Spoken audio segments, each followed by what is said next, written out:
Morning birds की मीठी आवाजों के बीच आर्यन की आंखें खुली। बीती रात उसे काफी अच्छी नींद आई थी, और क्यों ना हो, आर्यन ने जिंदगी में पहली बार माँ का स्पर्श महसूस किया था। मगर उसे पता था, चाहे कुछ भी हो जाए, रोहित को कल के बारे में पता नहीं चलना चाहिए।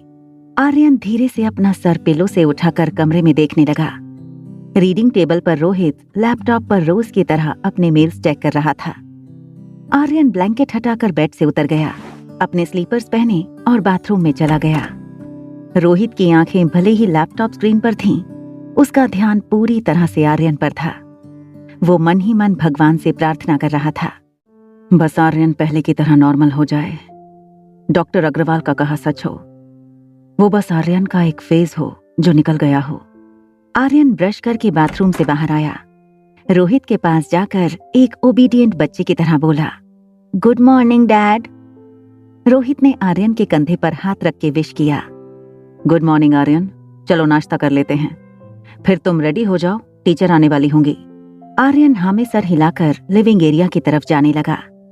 रोहित की नजरें अब भी आर्यन के बर्ताव पर थीं, जो अब बिल्कुल पहले जैसा हो गया था। रोहित ने लैपटॉप बंद किया और आर्यन के पीछे लिविंग रूम में गया। डाइनिंग टेबल पर रोज की तरह होटल के सर्विस स्टाफ ने नाश्ता सजा दिया था। Orange juice, bread toast, butter और सलाद। आर्यन ने अपने ग्लास में जूस लिया और प्लेट में सलाद लेकर खाने लगा। रोहित ने राहत की सांस ली। आर्यन पहले की तरह नॉर्मल हो गया था। Manali city area. इस बीच कामिनी तेज कार चलाकर किसी का पीछा कर रही थी।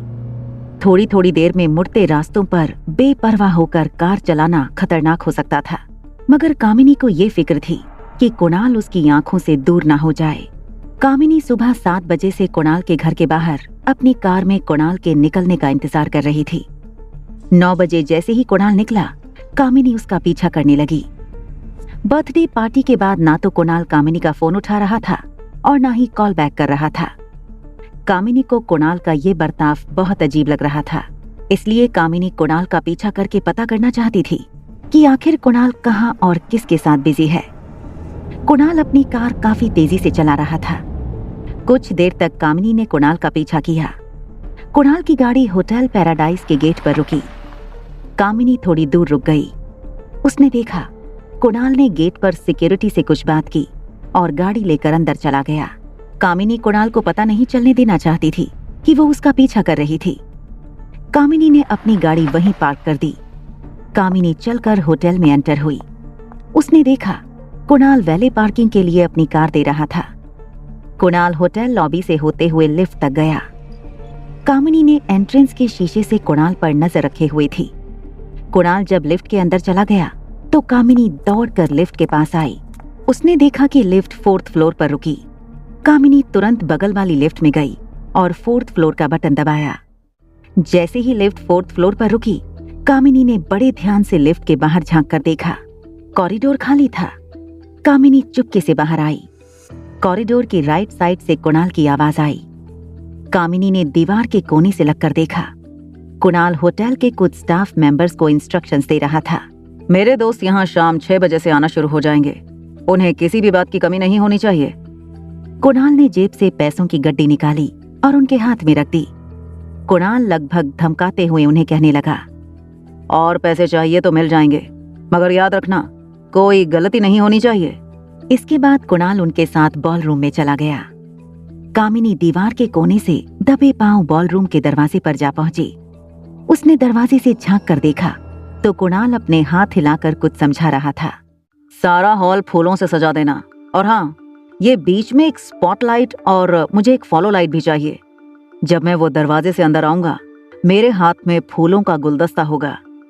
मैं चाहता हूं कि वो फॉलो लाइट मुझे फॉलो करे।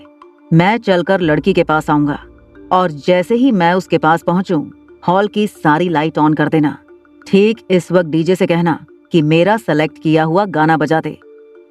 दरवाजे के बाहर खड़ी कामिनी कुछ समझ नहीं पा रही थी कि कुणाल आखिर करना क्या चाहता था। तभी वहां होटल का एक सफाई स्टाफ वहां आया। उसने कामिनी को इस तरह खड़े देख हैरानी से पूछा, एक्सक्यूज मी मैडम, आपको कुछ चाहिए? कामिनी घबरा गई, कहीं कुणाल को उसके बारे में पता ना चल जाए। वो वहां से भाग निकली। सफाई वाला उसे आवाज देने लगा, अरे मैडम, क्या हुआ मैडम? आवाज सुनकर कुणाल और बॉल रूम में मौजूद बाकी लोग बाहर दरवाजे की तरफ आ गए। सीनियर स्टाफ ने सफाई वाले से पूछा, क्या हुआ मनोज, क्यों चिल्ला रहे हो? मनोज हंसकर बोला, पता नहीं सर, एक लड़की यहाँ दरवाजे से लगकर खड़ी थी, उसके हाथ में उसके जूते थे। मैंने उससे पूछा कुछ चाहिए आपको, तो भाग खड़ी हुई। मुझे लगता है वो गलत फ्लोर पर आ गई थी। तभी कुणाल ने मनोज के चेहरे की ओर इशारा करते हुए कहा, तुम्हारी शक्ल देखकर डर गई होगी। बाकी स्टाफ वाले सफाई वाले मनोज पर हंसने लगे। कुणाल ने मनोज के हाथ में 2000 रुपए दिए। कुछ और पैसे दिखाकर कुणाल ने कहा, मेरा एक काम करोगे? अगर काम हो गया तो और 2000 दूंगा। मनोज ने खुश होकर कुणाल से कहा, जरूर करूंगा साहब, आप काम तो बोलिए। कुणाल ने अपनी जेब से फोन निकाला। फोन की गैलरी में जाकर उसने रागिनी की तस्वीर मनोज को दिखाई। जब अनिका उसे कॉफी शॉप में मिलने आई थी, तब चुपके से कुणाल ने उसकी तस्वीर निकाल ली थी। कुणाल ने मनोज को तस्वीर दिखाकर कहा, इस लड़की को गौर से देखो, इसका नाम रागिनी है और ये तुम्हारे होटल में ही रुकी है। बस तुम्हें ये पता लगाना है कि होटल के किस रूम में रुकी है। फिर कुणाल ने जेब से एक लेटर निकाला और मनोज को समझाया, जैसे ही वो मिल जाए उसे बस ये लेटर दे देना। मनोज ने तस्वीर देखी और मुस्कुराकर बड़े कॉन्फिडेंस से बोला, फिक्र मत कीजिए, आपका काम हो जाएगा, लेटर इस लड़की तक पहुंच जाएगा। कुणाल मनोज की पीठ थपथपाकर वहां से निकल गया। कामिनी गहरी सोच में अपनी गाड़ी की तरफ बढ़ रही थी। उसे ये तक पता नहीं था कि उसकी पांव की सैंडल अब तक उसके हाथों में थी। कामिनी ने दरवाजा खोलकर सैंडल को बगल की सीट पर डाला। वो जैसे ही गाड़ी में बैठी, उसने देखा कुणाल अपनी गाड़ी में तेजी से होटल पैराडाइज के गेट से निकल रहा था। कामिनी तुरंत स्टीयरिंग व्हील के नीचे छुप गई। उसने कुणाल की गाड़ी को आगे निकलते हुए देखा। कामिनी समझ नहीं पा रही थी आखिर कुणाल ये सब क्यों कर रहा था और किसके लिए। कुणाल ने गाड़ी में तेज म्यूजिक लगाया हुआ था। वो अपनी जेब से फोन निकालकर एक हाथ से ड्राइव करते हुए एक हाथ से मैसेज टाइप करने लगा, ठीक शाम 6 बजे होटल पैराडाइज के बॉल रूम में पहुंच जाना। कुणाल ये मैसेज अपने नजदीकी दोस्तों को करने वाला था।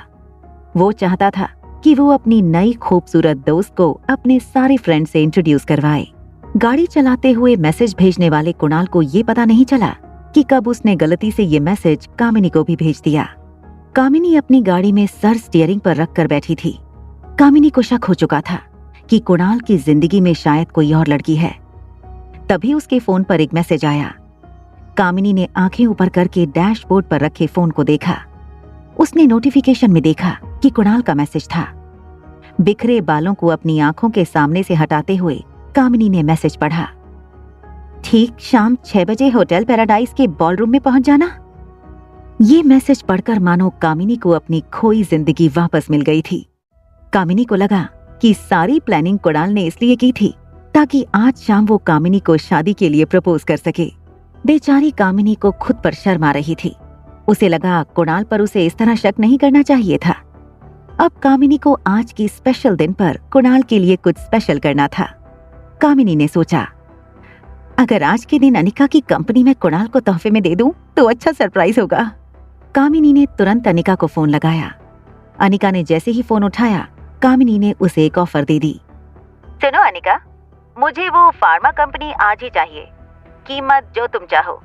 तुम्हारी सोच और औकात से कहीं ज्यादा कीमत देने को तैयार हूँ मैं।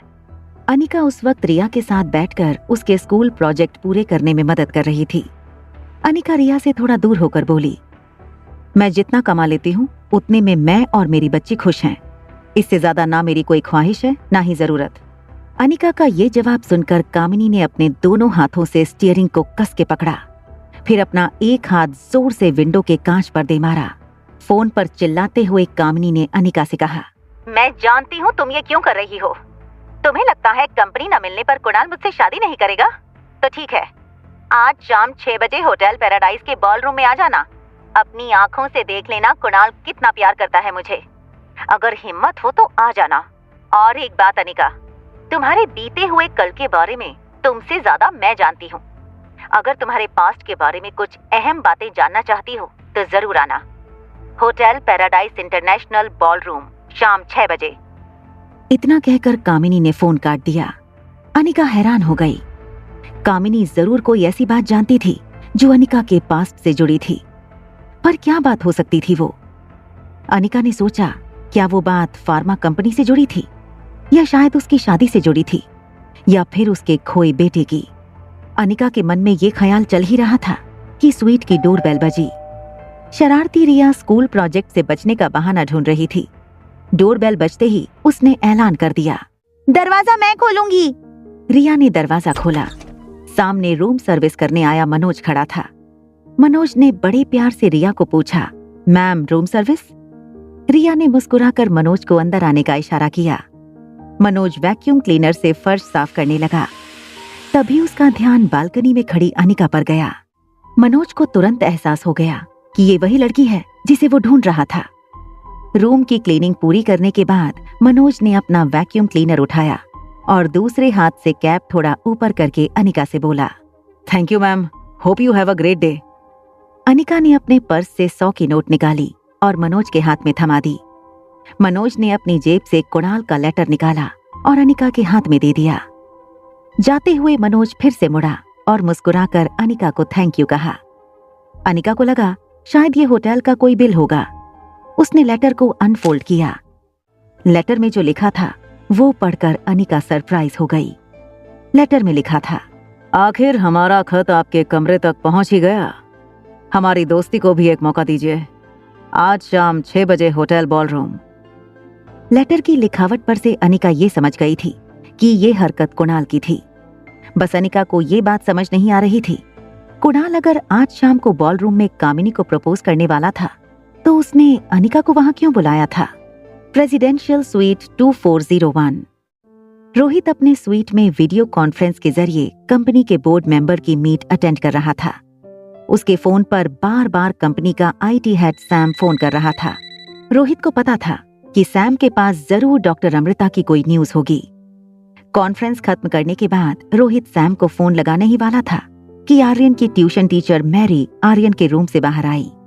मैरी 35 वर्ष की ऊंची, सांवली और काफी प्रभावशाली पर्सनालिटी वाली औरत थी। मैरी की शक्ल पर गुस्सा साफ नजर आ रहा था। मैरी की चाल थोड़ी अजीब थी। वो चलती तो ऐसा लगता था जैसे कोई मॉडल कैट वॉक कर रही हो। आर्यन के कमरे से बाहर निकलते ही मैरी जोर जोर से रोहित को आवाज लगाने लगी, mister Rohit, mister Rohit, your son is just impossible. Mister Rohit, आपको मेरी बात मान लेनी चाहिए। Aryan is not normal. उसे स्पेशल बच्चों के साथ स्पेशल स्कूल में भेजना चाहिए। वैसे मैरी कई बार रोहित को ये बात बता चुकी थी, लेकिन रोहित जब भी ये बात सुनता वो बात टालने की कोशिश करता। स्पेशल स्कूल में डालने का मतलब था कि आर्यन एक मेंटली चैलेंज लड़का था। रोहित को ये बिल्कुल मंजूर नहीं था। रोहित ने टीचर से रिक्वेस्ट की। रोहित ने मैरी को सोफे पर बैठने की रिक्वेस्ट की। प्लीज बैठिए, क्या हुआ मुझे बताइए। Mister Rohit, how should I explain you? Aryan is bad in every subject. कोई बच्चा अगर 1 या 2 सब्जेक्ट में भी हो तो मैं समझ सकती हूँ। आर्यन हर सब्जेक्ट में 0 है। ईवीएस उसे बोरिंग लगती है और उसके लिए बहुत ज्यादा डिफिकल्ट। ना तो वो होमवर्क करता है, ना तो ट्यूशन के वक्त पढ़ाई में ध्यान देता है। I am fed up Mister Rohit. Rohit रोज की कंप्लेंट सुनकर परेशान हो गया था, मगर वो चाहता था कि टीचर उसे यही पढ़ाए। रोहित ने ड्रॉर से चेक बुक निकाली और एक चेक साइन करने लगा। रोहित ने टीचर से कहा, देखिए टीचर, मैं इस महीने से आपकी सैलरी डबल कर देता हूँ। आप अगर थोड़ा एक्स्ट्रा टाइम लेकर आर्यन को पढ़ा दें।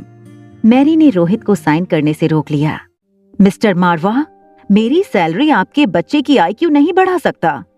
Aryan is a special child. I think he needs special attention. I hope you understand. Mary teacher खड़ी होकर कमरे से बाहर निकल गई।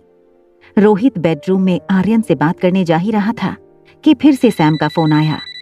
इस बार रोहित ने सैम का फोन उठा लिया। बोलो सैम। सर, मैंने मेल का लोकेशन ट्रैक किया है। सर, बहुत हैरान कर देने वाली बात है।